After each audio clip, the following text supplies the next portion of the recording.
Il y a quand même de grands points de convergence. La 6ème République, l'abrogation de la loi travail, le non à Maastricht. Alors, il y a beaucoup vous avez trop d'intelligence pour résumer les choses comme ça. Premièrement, par exemple, je vais vous dire une chose. Monsieur Hamon, il dit retrait de la loi El Khomri. Mais tous les députés qu'il soutienne et qu'il soutiendra sont les mêmes que ceux qui ont soutenu le gouvernement depuis 2012, dont notamment Madame El Khomri. Alors je pose une question, est-ce que Madame El Khomri sera la candidate aux législatives de Monsieur Hamon pour abroger la loi El Khomri? C'est une bonne question.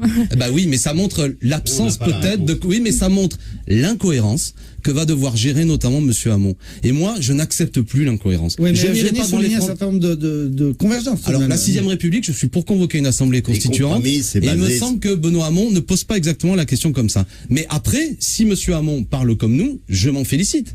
Mais je vous dis que... Est-ce que vous l'appelez à se désister en faveur de Jean-Luc Mélenchon? Oui, alors, vous allez le faire à un moment donné. Je trouve que ce qui serait cohérent, c'est que, au bout d'un moment, à quoi sert sa candidature? Ou du moins, à travers lui, celle du PS. Mais là encore, la politique, il faut faire des démonstrations. Moi, je comprends très bien que ce n'est pas parce que j'ai dit ça à ce micro qu'immédiatement, il se retire. Mais je leur dis clairement, au vu de la dynamique de notre campagne, au vu des contradictions qui les traversent, la question, je crois, va être posée pour des millions de gens. À quoi ça sert? Et je pense que l'échec du PS, quelque part, ils vont être hollandisés, si je puis dire. C'est-à-dire que cette incapacité que M. Hollande a à aller devant les électeurs, ça va être le cas aussi du candidat du PS, quel qu'il soit. Donc, les amis, ne faites pas perdre une possibilité qui est celle qu'on change l'avenir de ce pays et que nous puissions gagner. Ceux qui sont vraiment socialistes, aidez-nous, quoi. Je veux dire, franchement, on peut écrire ensemble une page nouvelle pour ce pays. C'est passionnant. Moi, là, je suis un peu enflammé à ce micro, mais je veux dire, je suis heureux. C'est votre nature. En plus, c'est ma nature. Mais moi, vous savez, Dieu vomit les tièdes, comme disait l'autre. Ouais. J'ai dit ça pour Eugénie Bastier. Je suis comblé, Alexis Corbière.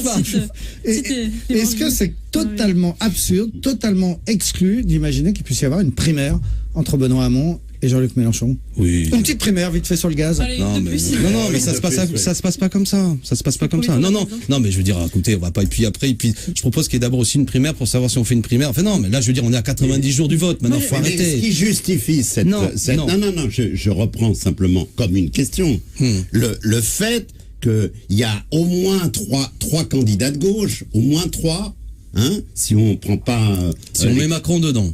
Si on met Macron ça fait des dedans, si, quand même. Non, mais ça fait des si, mais comme une partie des socialistes vont aller se reporter sur eux, ça fait effectivement, en tout cas, 3 pôles. Oui. Bon, on pourrait imaginer, pour gagner la présidentielle, que ces 3 pôles trouvent un programme commun. Oui, mais Serge Julie, non, c'est pas...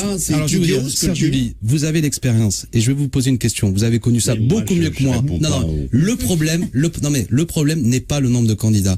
François Mitterrand est élu en 81 avec 5 candidats. En 88, il est réélu avec 6 candidats de gauche. En 74, quand il y a vous vous souvenez, la candidature prétendument unique de la gauche, il y avait encore 5 candidats. Ce que je veux dire, c'est que c'est un gadget de socialistes de dire il y a trop de candidats. Le problème, c'est leur faiblesse. Un programme commun, c'est pas un gadget. Non. Ou si vous pensez que ça a été un gadget. Je veux dire autrement. La candidature qui rassemble de Macron à Mélenchon, ça n'existe pas. C'est de la langue de bois politique. Oui, moi, je respecte Monsieur Macron, mais je suis en radical désaccord avec lui. Cet homme veut ubériser la société. D'accord. Donc, ce n'est pas du tout mon projet. Vous n'aurez jamais un candidat qui rassemble Mélenchon, Macron. Mais vous étiez d'accord sur le fait que le cycle Mitterrand s'achève. Oui. Bon, Mitterrand, c'est quoi? C'est l'alliance avec le Parti communiste.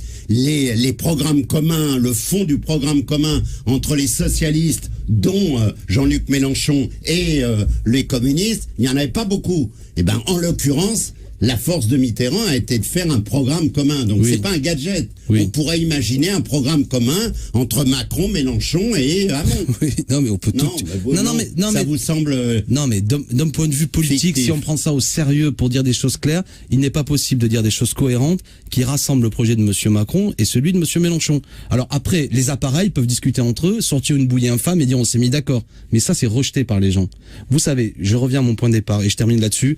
Vous ne remobiliserez des milieux populaires abstentionnistes et pourtant majoritaires dans le pays qu'en leur disant des choses claires et en mettant des candidats qui leur semblent honnêtes pour porter ça. Alors, et c'est un appel que je lance. Les combinards qu'on a vus depuis 2012 seront des repoussoirs pour les milieux populaires. Les candidats aux élections législatives du PS, je le dis, qui ont tout voté depuis 2012, ne se cacheront pas derrière M. Hamon pour dire « Regardez-nous, on n'a rien à voir avec le désastre ». Alexis Corbière est l'invité du Club de la Presse. On revient après une dernière pause. À tout de suite.